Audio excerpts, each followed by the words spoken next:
What's going on, everybody? It is Monday night. We are back here on Tonight in Haddonfield, and tonight's going to be a little bit different. As you guys see, I don't have Sean with me. We will address that right off the top briefly, but first and foremost, really quick, I want to say thank you to Randy for kind of making some time, carving out a window to join me here tonight, so I wasn't on here solo trying to run the show and do things for everybody. So. Randy, what's up, dude? How are you? And thanks again for coming out. I'm not doing too bad. Typical Monday, long ass day, of course. Mhm. Got the good old workout in, and obviously I have no problems coming on and helping you guys out for this. Obviously, I wish it had been under better circumstances, but Yeah, granted, things will work out in the end, and I'm excited to just dip my toes into the horror section of fandom empire, considering all I've done really is like wrestling and Star Wars. So this will be yeah, fun. yeah. So that's your background with the channel a little bit, legacy of Star Wars and the wrestling stuff and that kind of thing. All right, cool. Yeah. So for everyone in the chat, that is Randy. So let's welcome him. And then briefly here off the top, we do want to address the issues going on with Sean. Sean is in the background. He is responsible for getting the stream up and going tonight. Unfortunately, Friday, Sean suffered a heart attack and is currently in the hospital in recovery. He has to have some procedures done. So, we're all kind of wishing him, a healthy and quick recovery. We want to get him back, but his health is first and foremost the most important thing that we have to worry about here. So we just wanted to kind of get out in front of that, let the audience know what's going on, and keep you guys informed. And like I said, wish him a quick and speedy recovery. And moving forward, we will kind of be on a almost like a case by case basis with the content. We are going to do our best to get stuff out for you guys, and keep up with it. But there'll be updates on all of the fandom empire groups on social media if there is any issues with moving forward and putting out shows and content. So best wishes, Sean. Get better, buddy. And yeah, we're wishing the best for you. Most definitely. And don't worry, we'll hold down the fort, do the best we can, and you'll be seeing a lot more of us still. Yeah. All right. So for tonight's show, we have a few topics here. There's not a whole lot going on. There's a few things, but not a whole lot of Halloween talk. So Randy and I are going to cover our three favorite Halloween movies. I have a review on The Strangers Chapter 1.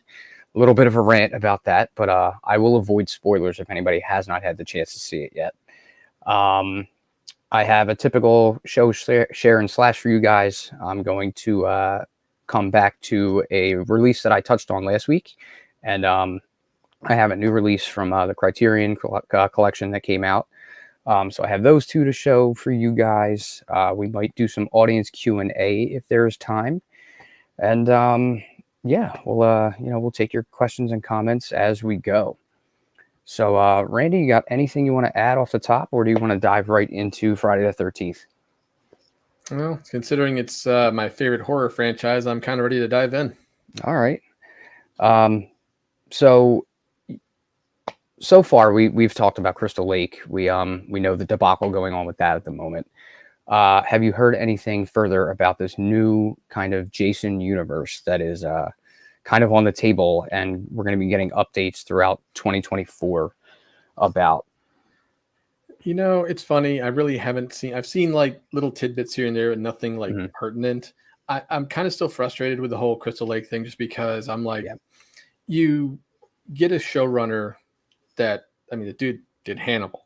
yeah, You let the guy cook. You let him do his thing, because it's going to be quality regardless of what happens in the end. And I was really looking forward to the change in tone. I was looking forward to just seeing something different. As much as a fan of just like the campy 80s stuff that we've seen, and even the more serious side when they did the reboot, in the 2000s, I was looking forward to just having new content because it's been so long.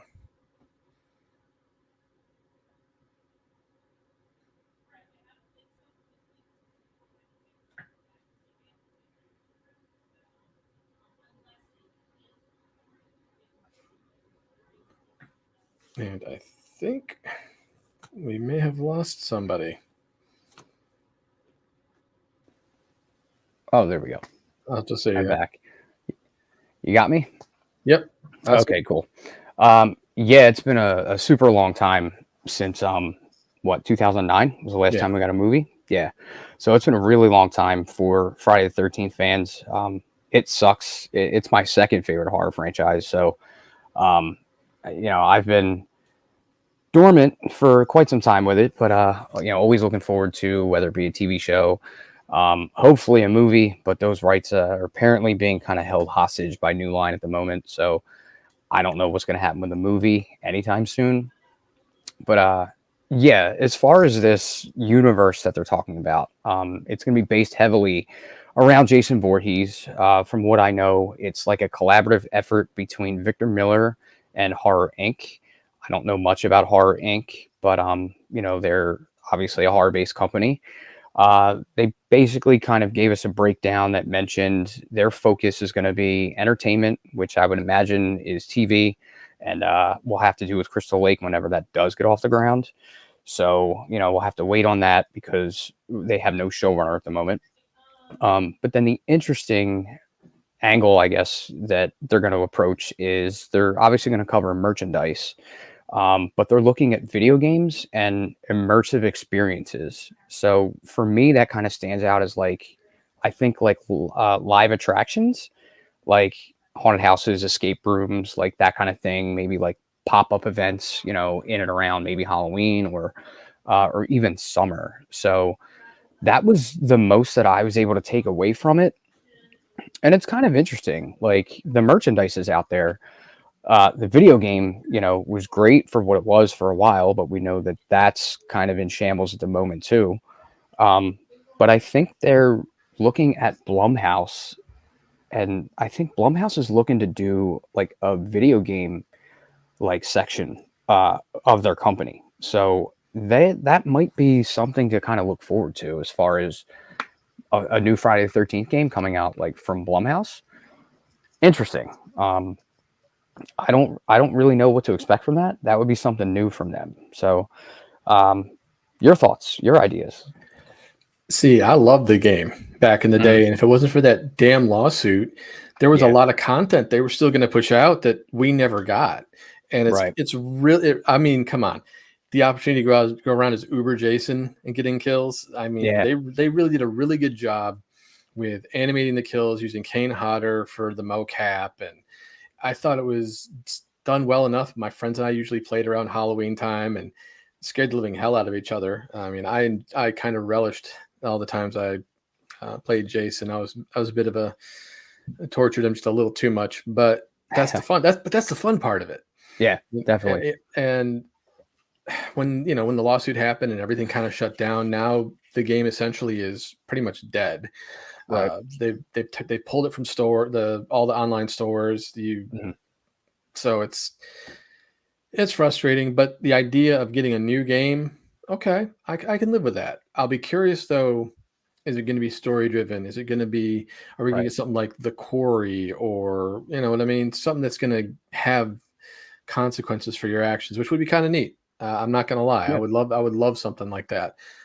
But yeah, like you said, all the merchandise, we've got plenty of that. I mean, now I'm Yeah. just seeing all the ads for the G Fuel for Jason for Oh, Friday right. 13th, and I'm going, and I tried it once, and I'm like, it's not that good, but people are gonna be like, it's Friday 13th, I'm gonna buy it. Yeah. And obviously that's what they're hoping for is people are be like, it's Jason, he's all splattered everywhere. We're just gonna eat that stuff up. Mhm. And I mean anything to keep things going until they finally get some traction, whether it's a movie or a TV series or a video game. Yeah. Yeah. Merchandise is everywhere. I definitely own my fair share of it. The game, I still have a physical copy from PS4. Didn't really get to play it much, but I at least still own that. Um, like you mentioned, I'm super curious to see like what do they do with the game? How do they approach the next one? if Blumhouse even gets involved, like that kind of sparks a little bit of interest because they're obviously a huge movie studio, so them tying into a game, that could be a pretty interesting kind of avenue for them to explore. I think it would probably go over pretty well with fans. Definitely a good reception, I think, in like the gamer communities and things of that nature. Um, but the haunted attractions and stuff too, I think that that'll probably spark some interest. Universal's Horror Nights and that kind of thing.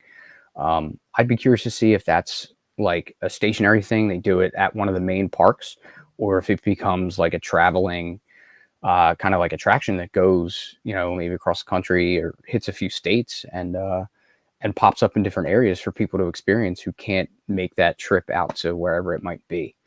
So, yeah, I think interesting stuff can happen there. It's just a matter of time. And there is some social medias that are popping up for that. So I think if you search like the Jason universe across Facebook and X and Instagram, I think there's some pages. I think there's a website that they can join, and you'll get emailed updates. So they're supposed to be updating, I think, all throughout this year to get stuff rolling, I think, for next year. So Friday the 13th fans at least have something to look forward to until Crystal Lake finally gets back on its feet. I mean, that's good to know. I mean, Yeah. if memory serves me correctly, there's actually, I think it's in Arizona, but it's like they have a campsite set up that's almost like an identical replica of Crystal Lake, and you get Oh, like the very full cool. Jason experience with it. Oh, that's awesome. I Uh, live not too far outside of New Jersey, and Camp Novi Bosco, where the original took place. They do tours, they do stuff like that. And you can just, if you can get there, you can drive out there, you can schedule a tour, buy your tickets, and you can do, I think it's like a 90-minute um, kind of like walk around, explore, look at the camp. They have things still set up like from the movie. You can take pictures, all that kind of cool stuff. And the camp that they used for, I think, part six, I forget where it's located, but I've seen a couple location videos. That's open, and you can go, you can check that out, and a lot of the stuff is still intact. Like they haven't done renovations, they haven't redone the cabins. So for any Friday the 13th fans that kind of want to go check out some movie locations, if you can track them down, they're still pretty available. I mean, that's cool. That's super cool. That's bucket list stuff right there. Yeah, I would love to. I can probably make the trek to Jersey, but I would love to find out where the camp for six is. Six is probably my favorite in the whole franchise. Oh, absolutely. It's one of the better ones for, and that on top of it all. I mean, Yeah. granted, it's peak 80s camp to some degree, but that's kind of what made the series fun once it finally got past four. It's like they started getting more and Yeah. more campy with it, and the popularity took off even more because of it. So, Hmm. because it became an experience, from what I understood, it became more of an experience in the theaters more so than just kind of sitting there either laughing or getting the crap scared out of you. Hmm. It was just more of the experience where people would interact too. So I Yeah. think you know that's very telling, and it'd be cool to have that kind of experience again. Yeah. Um, but we'll see how things go once they finally get some traction with some of these entertainment things they're trying to figure out. Because God, I can't believe it's been 15 years. Hmm. That's hard to believe. Yeah. It sucks. It really does because I don't know if I'm in the minority camp or not, but '09 movie it doesn't bother me that much. Like I enjoyed it for what it was. It's still sort of can't be fun, but I kind of like the way they modernized it, brought it up to modern day, and I love Derek Mears' version of Jason. Like I think he did a Absolutely. phenomenal job in the role. Um, he's big, he's hulking, but they made him smart. They made him really, really smart, which I love that. We have goofy Jason running around just kind of killing people, throughout the rest of the franchise, but they made him really, really smart with the underground tunnels, being able to get around the camp, and basically like a hunter. Like he was awesome at hunting down his victims. Yeah, the how menacing he was. There was actually a real threat there versus, Yeah, hey, with any other Jason, as long as I just keep running, I should be able to get away. But right. when of course you played the video game, they actually somewhat explained how he just kind of warped around. Right.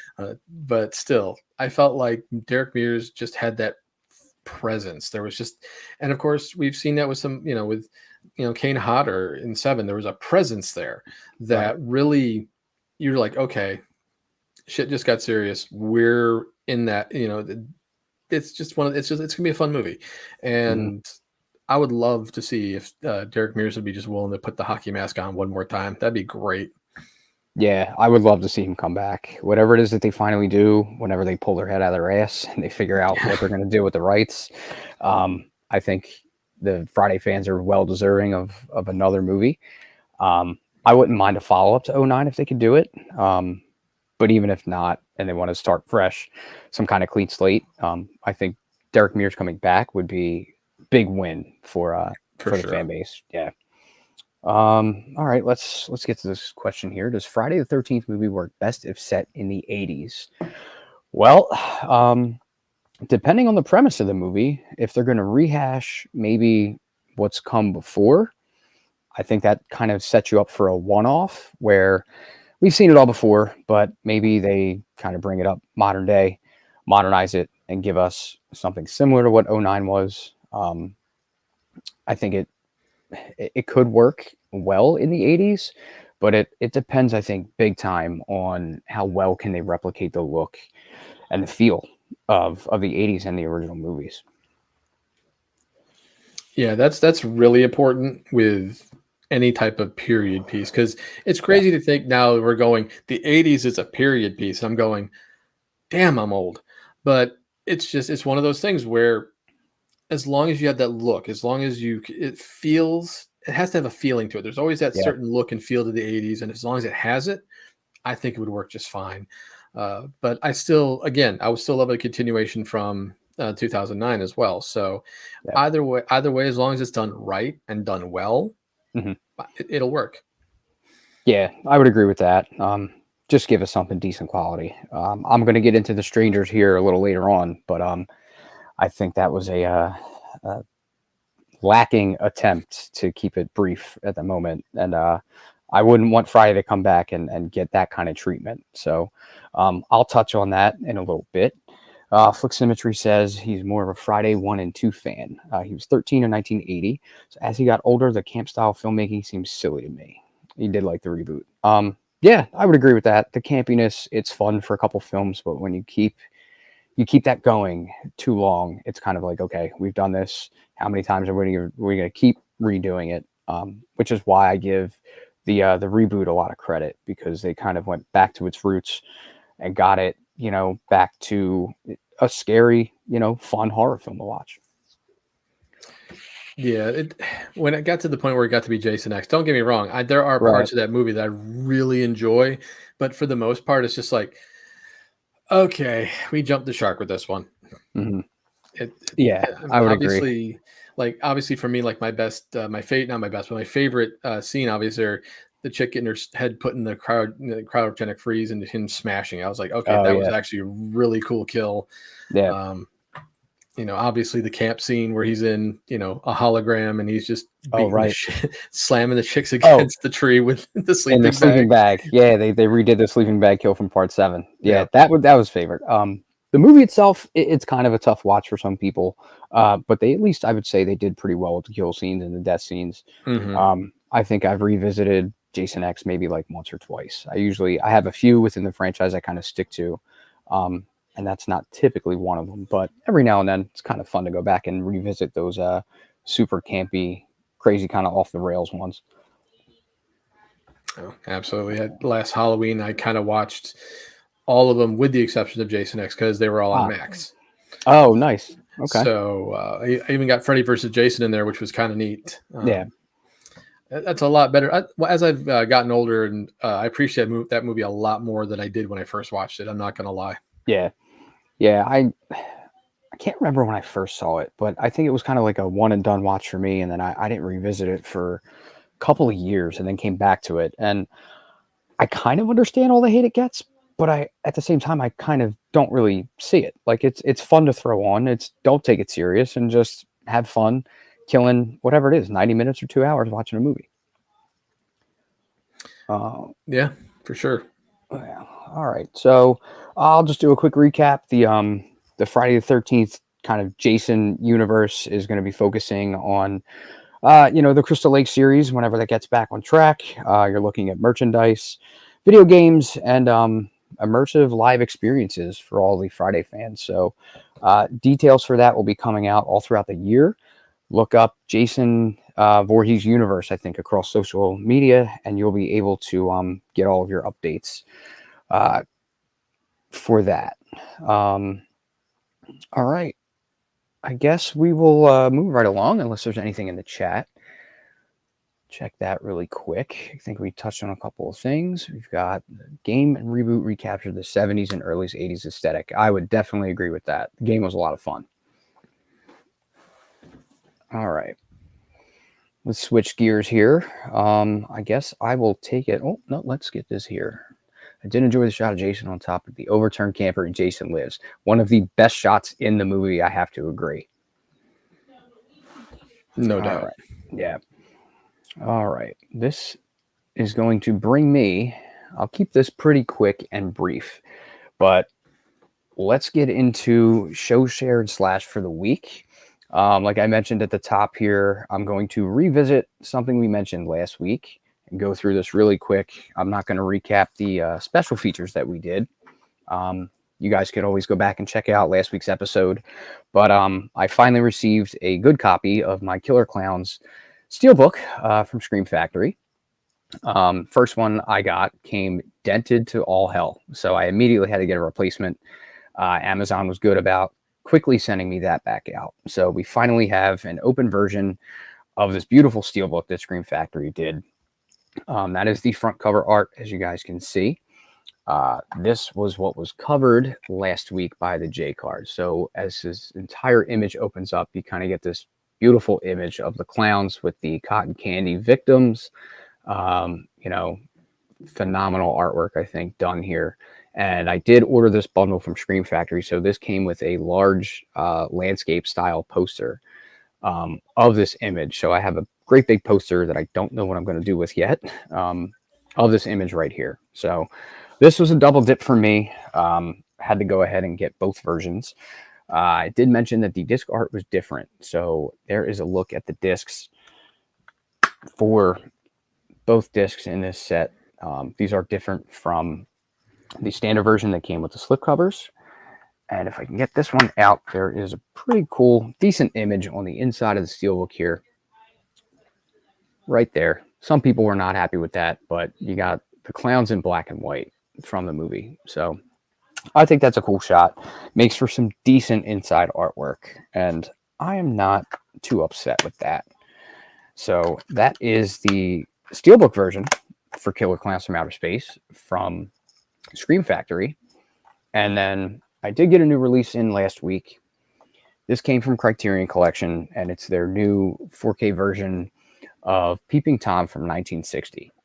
This movie kind of gets a little bit forgotten. It gets overshadowed by Psycho all the time because they came out right around the same time, and Psycho just did so much better in the horror space than this movie did. I still have yet to get into this and watch this. I tried. I got sidetracked. I fell asleep. But I'm going to give this another go. But this release right here is brand new from Criterion Collection. That is the back cover. I will get into the special features and what is on this release here. So this movie is from 1960. Like I said, came out right around the same time as Psycho. They did a brand new 4K digital restoration with the uncompressed mono soundtrack. There is a 4K and a Blu-ray in here. The 4K covers just the movie and I believe an audio commentary. The Blu-ray comes with obviously the movie and the special features, which are 2 audio commentaries, an introduction by filmmaker Martin Scorsese. So this is also a Scorsese film, which I was unaware of. Very cool. We got an interview with the editor, Thelma Schoonmaker. There's a documentary about the film's history featuring interviews with Schoonmaker, Scorsese, and actor Carl Boehm. There's a documentary about the screenwriter Leo Marx. There's a program on the film's restoration, so they do go through this and show you how the movie was restored. And that, for me, being a big 4K person, always interested to see how that's done. Then you get a movie trailer, subtitles, and an essay by the author Megan Abbott. So this is a pretty nice release coming from Criterion. Let's pop this guy open. You've got two discs here, 4K and a Blu-ray. And then this here, the booklet that they included, this is the essay. I'm not going to really read through this too much because there's a lot to cover, because it is a large, fold-out, huge essay all about this movie. So that'll make for a good read on a rainy day. I'll have to come back to that. And then on the back side, you do get a couple of images here and some credits and a write-up. So very cool stuff. I'm very interested to get into this movie and really see what it's all about, because it is something along the lines of a stalker who films his murders through the lens of a camera and records them, and he keeps like a vault or a locker full of these. I don't know if he shoots them on 8 or 16 millimeter, but they are all.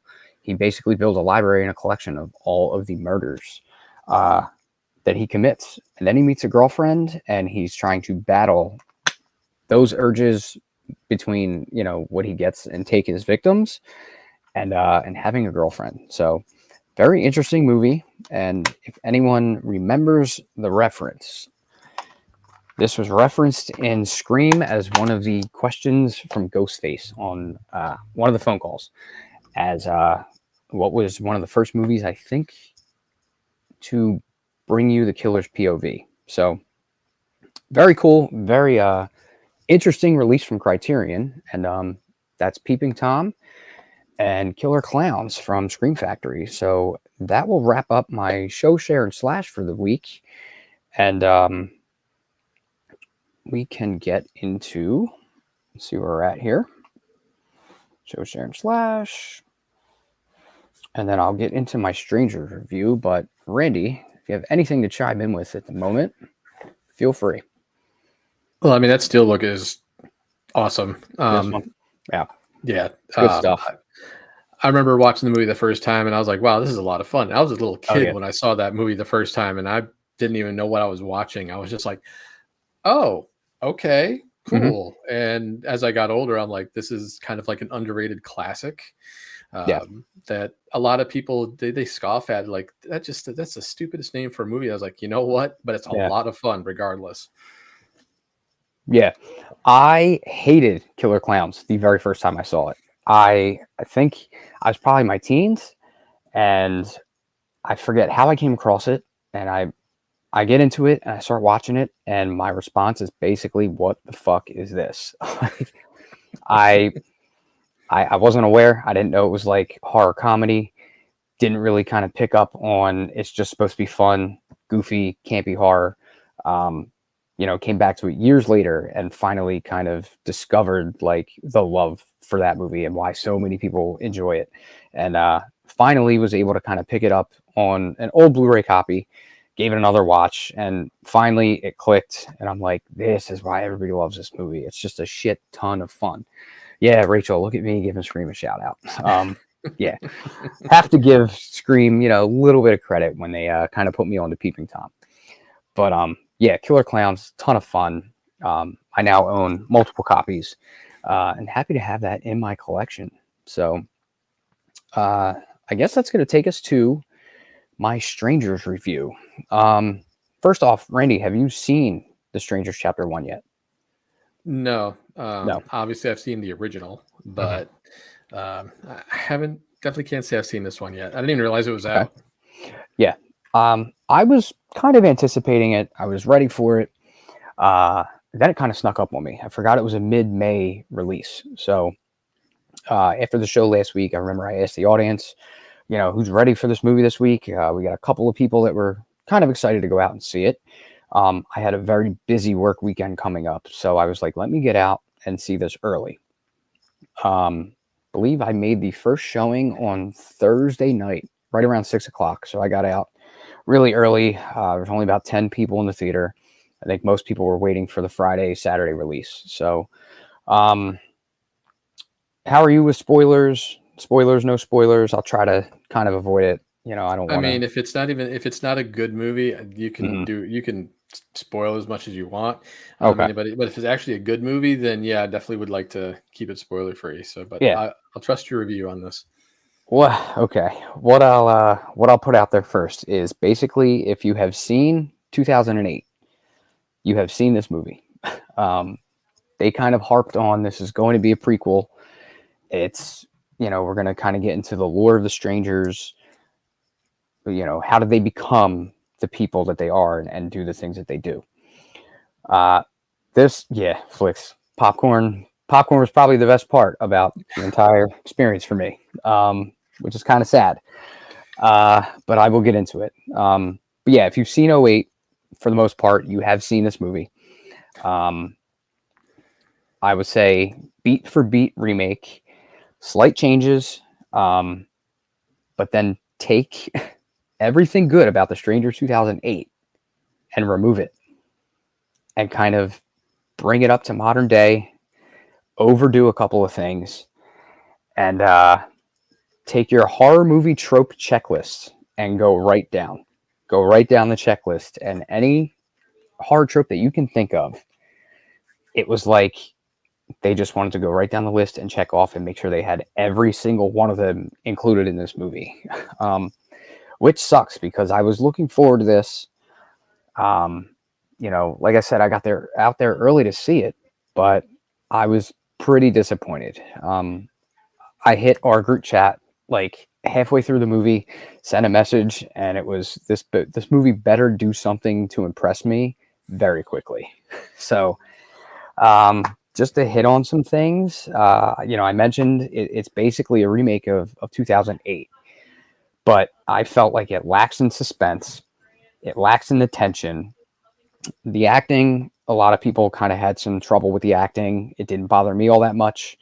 Um, the one change they tried to put in that's very noticeable is the beginning. They kind of hint that the town that this is involved in probably has something to do with this. So I have a feeling that's where chapters 2 and 3 are going to lead. They're probably going to kind of harp on that the town is involved, and it might be a situation where they are setting people up who are out of towners that come through this small town. So that was a little different. You still get people that get stuck at like an Airbnb, the whole car trouble thing, and oh, we have to stay in town overnight, and then that's how all these events unfold. It's modernized version of 2008.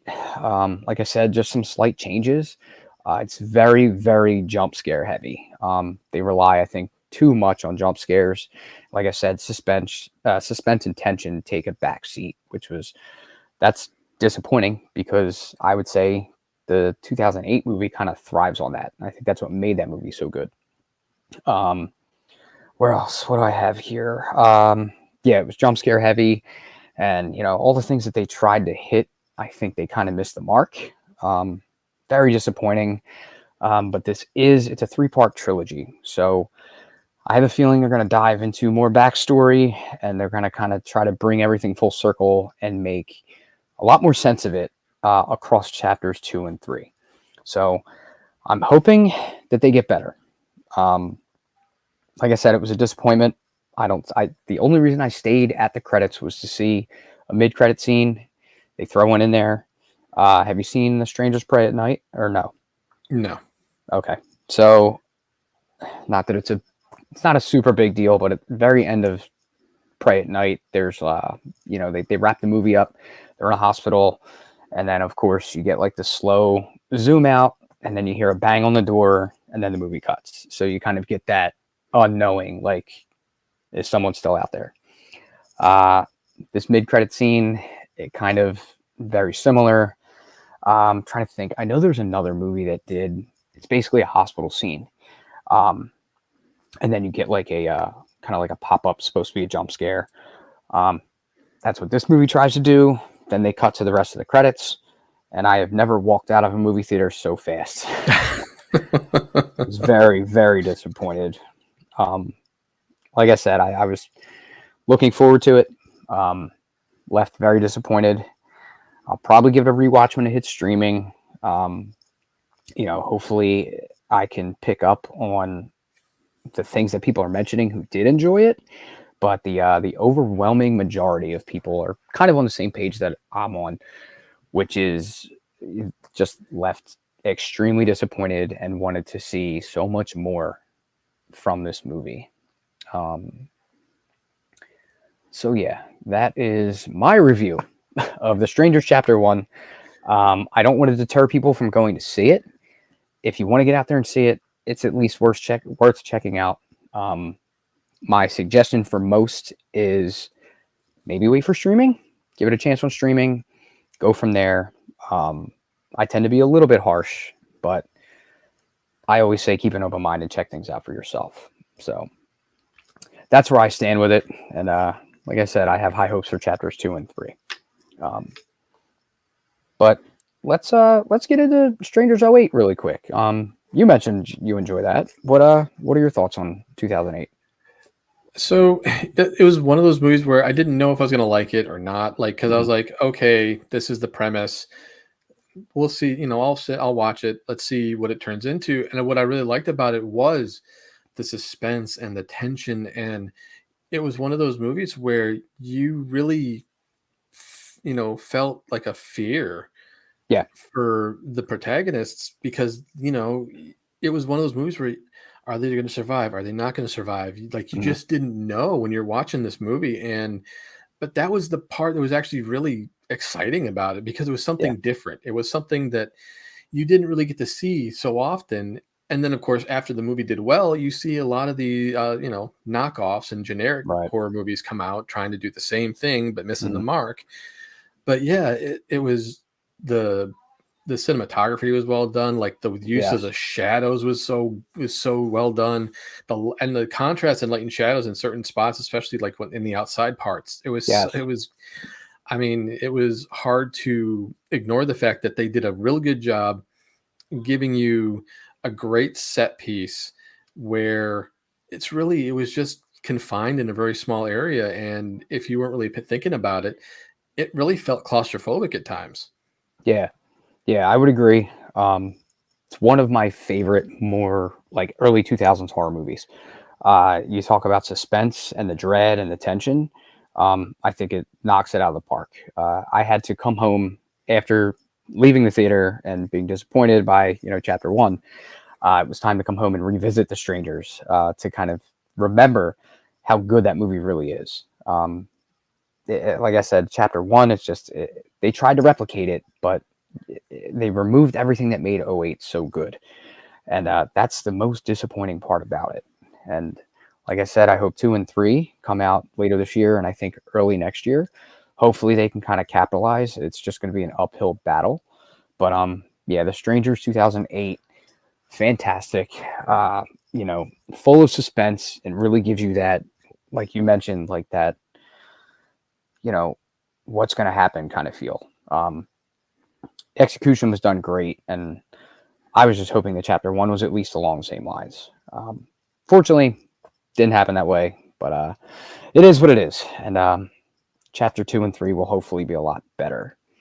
Um, if there's anything in the chat, anybody wants to chime in about the strangers, we can hit on that. And if not, we can move right along and we can finally get to our Halloween portion. And Randy and I are going to talk about our 3 favorite Halloween movies. So I think most of my audience kind of knows where I stand with these. So why don't you take the lead here, Randy? And yeah, give me your 3 favorite Halloween movies, and maybe a couple reasons why on each one. So I'll go in reverse. Um, I mean, number one should be obvious for just about anybody, but Mhm. like so for me, number three, like getting back into it and wanting to make me watch it more, was the most recent, Halloween, not kills or ends, but Halloween, Mhm. and the start of that new trilogy, and it got me thinking about just how much I really did enjoy the series and the character, and I liked how they gave us what more than likely what Lori would have been like Mhm. after surviving Right. that first night. So I think that was very well done. Um, I like the fact that Michael Myers still had that presence about him, because that's the one thing that's you got to get right with Michael Myers is just that feeling, like the Yes. shadow. There's the shape. There's always got to be something there about him that you just sit there. There's that little bit of unease whenever you see him because you know something bad is about to happen, and they did a good job with this one. Mhm. But obviously, the two after that, varied in terms of quality. So we can't say that some people love them, some people hate them. That's the problem. Yeah. It's the same thing with Star Wars. You get a great intro for the sequel trilogy, and then you get all the divisiveness of the last two. Yeah. So that seems to be the running theme with movies that try to kind of reboot a franchise, so to Hmm. speak. If I'm going down to number two, it would be four. Just Okay. because that's like one of the first ones I saw as a kid. Hmm. Let's just say my dad didn't mind if I watched horror movies. Yeah. I'm in the So same boat. Yeah. because I'm like, I know you're not watching this movie for the story or the killing. We all know what you're really watching this for, Dad. But Yeah. still, like this, I was kind of fascinated by it, and to see to have a child be like a central figure in the Hmm. story, and me being a kid, it's like it gave me a chance to identify a little bit and kind of get sucked into the character and the story. And the ending obviously kind of threw me for a loop because as a kid, you don't expect another kid to start stabbing Oh yeah. people. Yeah. So it's kind of it was kind of interesting for me in that respect because it was like kind of ripping that band-aid off and getting my first real taste of horror. Right. um, I kind of wish they had done a little bit more, even though five wasn't horrible, but I feel like there was not enough character development there for me to really Yeah. uh, enjoy it as much as I did four. Hmm. And obviously, we all know what six did, and we can kind of forget about that one for now. Yeah. And obviously, my Yeah. favorite is going to be the OG. Hmm. Um, I mean, Carpenter, did everything he could on such a small budget. He used every trick in the book, Hmm. whether it be sound, music, shadow, and lighting. I remember uh, before the reboot came out, or technically the sequel reboot, if All right. however you want to call it. Mhm. Uh, Me, Matt, and we went out to see like the 4K restoration of Oh Halloween. yeah. And oh god, they took all the shadow was gone. Like Yeah. people were just going, "Hey, look, he's standing right there," and they're laughing. And I'm like, "You're missing the point. There's Yeah. not supposed to be this spot where you can see him. And back then, you couldn't see him. You didn't know he Hmm. was there. There was Right. that tension, and the restoration kind of ruined it. So anytime I watch it, I definitely have to make sure that it's not retouched, not restored, Hmm. but at least get that way the tension's still there, that the Right. potential scary moments are still there, and yeah. But I mean and I like the fact that we get that whole final girl trope started Right. there. So Yeah. Yeah. 78's fantastic. It's not surprising that that's most people's number one. It's certainly mine. It's it's been my favorite horror movie since I was a child. It's one of the first I saw. I started very young. So the one thing that I noticed since you mentioned the whole 4K restoration and with cleaning it up, it kind of takes some of the the mystery and where you're not supposed to see them, those kinds of things, and kind of erases that unintentionally. Um, I will say I think the Scream Factory version is a really well done 4K. But something I did notice when they changed some of the aspect ratios near the end, when you have Laurie in the hallway with Tommy and Lindsay, um, from what I remember from way back when it was in the old 4:3 kind of box style mhm. TV versions, um, you never saw Michael coming up the stairs. It was that scene with Laurie and the kids in the hallway, and then Tommy looks over her shoulder and screams, and he's standing there, and you're just like, holy shit, because he was down on the Right. floor behind the couch. Um, with the widescreen versions, you now see him coming up the stairs, you see the shadow, and then he makes the Mm. turn, so you see him coming. So Yeah, I can definitely agree that as nice as the 4K restorations are and the cleaning up, and it does look all pretty and pristine, it does kind of take some things away. That's going to be preference on how you're watching it. I love watching them any kind of format. I haven't revisited old ones in a while because I love the 4Ks. I think they just Scream Factory did a great job with those. I'll get into my three favorites. I'll start kind of at the bottom, even though I just mentioned 78. That one's out of the way. So I'll go. My third is definitely 2018. You kind of hit a lot of the beats on that. It was a great kind of reform to back to original roots, and like you said, they handled it, I think, pretty well for the most part. Suspense was a little bit lacking, but they took a swing at it, and it did $250 million at the box office, so they did something right. It got a lot of asses in the seat. So yeah, I think it was a good start to the new trilogy. Kills is very divisive, ends is extremely divisive. So we know how that went. But yeah, 2018 was a good kind of let's bring this back, let's reboot it, and let's try to get it back on track from where it was in the franchise. And then my second is going to be Halloween 2. I've talked a lot about Halloween 2 on this channel with Sean. I think it keeps a lot of the look and the feel of 78 and the original. And Sean talks about it a little more than me, but the hospital setting. The hospital setting, I think, is fantastic. It's kind of a character of its own, and the setting just being so kind of dark and dreary and quiet, and the thought of like this is taking place in a hospital, kind of takes place on one floor for the most part, but is there more people in the hospital? Do they know what's going on underneath of them? So there's still some mystery there, but the cinematography, the score, all that stuff in two kind of just amplifies things and brings it up to, I think, a close contender for it's right there for me at least with 78. So I'm always up for a good kind of double feature back to back with one and two. So yeah, that's my three. Your three, great choices. Halloween 4, love Halloween 4. Uh, that comes in at number 4 for me, or number 5. Comes in at number 5 on my ranking. So not knocking 4 by any means. 4 is a great choice.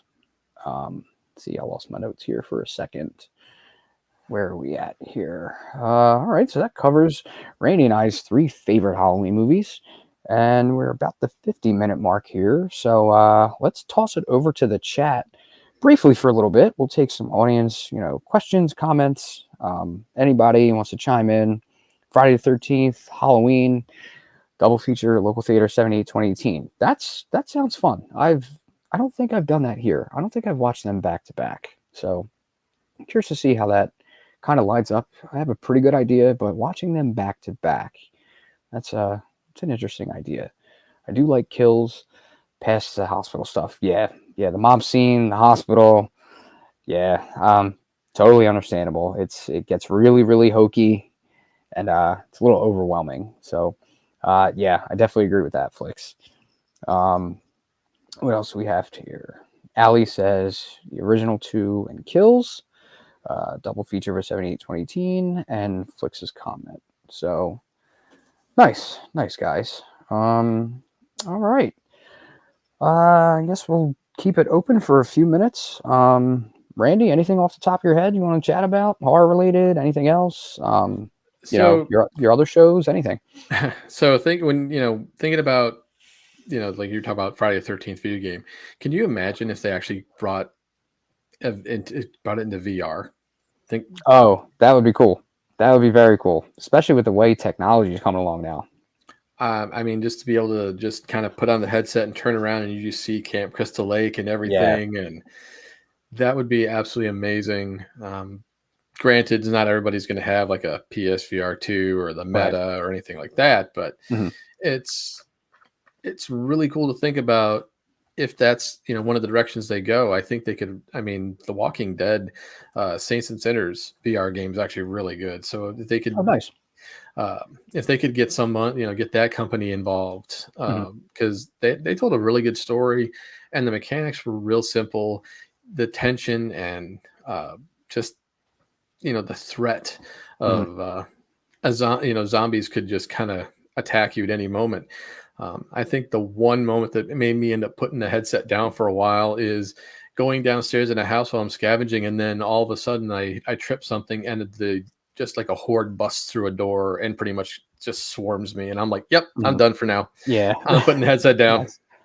Yeah, that's a pretty immersive experience to say the least. Sounds like a lot of fun. I'm not too big into gaming, but certain stuff, I like to grab the joysticks and kind of bang Mhm. away on stuff for a little bit. But I want to get into like these movie games. I need to get myself a newer modern console. RoboCop Rogue City, that looks like a lot of fun. I've heard mixed things about the Texas Chainsaw game. Killer Clowns, they have a game Mhm. coming out very, very soon. That looks like a ton of fun. But yeah, the VR aspect on a new Friday the 13th video game, I think sounds pretty, pretty awesome. Pretty awesome. Like you said, you throw on the headset, turn around, you're looking at Crystal Lake. Like that's gonna set your bar pretty high right off the bat. So um sounds like that could be a lot of fun. Flick Symmetry says that would be awesome, totally immersive. Sit on the deck with the mosquitoes, and it would really enhance the realism of being in the woods. Yeah, it's spring and summertime. Yeah, we are getting into mosquito season, which I hate because my dog loves his walks and loves to be outside, so I get bit up and eaten alive. Rachel says that would be awesome. Yeah, I'd be in for that. I would love to try that out with friend or even my brother. My brother's big into gaming, so I imagine he would get into stuff like that. Played the newest Aliens first person shooter at a local arcade, incredibly fun. Yeah, first person shooters are always usually pretty fun. Pretty fun. All right. Well, Randy, why don't you let everyone know where they can find you at? Take us So out here a little bit, and I'll wrap things up. so yeah, on X it's at Giggity Giles. Every Tuesdays, I've been doing the Legacy of Star Wars. Obviously, every so often, we also do Welcome to the Geek Side, which we have. It's been a while, but usually it's Mhm. wrestling, any other pop culture stuff, whatever's kind of the soup du jour Yeah, for going that day. Also, right now we're on a hiatus, but I also do a sports slash pop culture podcast called The Sports Brew, where we basically drink, get drunk, and talk sports and other fun shit as we pretty much blast each other. nice. It's just a lot of fun, and we say some of the most ridiculous things you could ever hear, and if you're not laughing, well, that's on you because we Yeah, think it's pretty damn funny. yeah, that's always fun. Get together, a group of friends, couple drinks, little roast session, kind of give it back and forth to each other. It's always fun. Always fun. Well, good stuff, man. Once again, thank you, man. Thanks for joining me tonight. Not a Wasn't problem. quite sure if this was going to get off the ground or not, but yeah, you came in, helped me co-host this thing, and get us through. So big thanks for coming out. Speaking of thanks, thank you to all of our channel sponsors here at Phantom Empire. You guys can find me on Facebook in the Legacy of Halloween Facebook group. We are approaching 290,000 members, so lots of stuff going on over there. We'll be updating the future episodes and channel things going on over there. And that is going to wrap it up for tonight in Haddonfield for this week. We will be in touch with you guys. We will update you on Sean's condition. Sean, get better soon, buddy. We can't wait to have you back. And thank you to everyone that came out. Thanks to the chat. And hopefully we will be back very soon. And we will see you guys next time.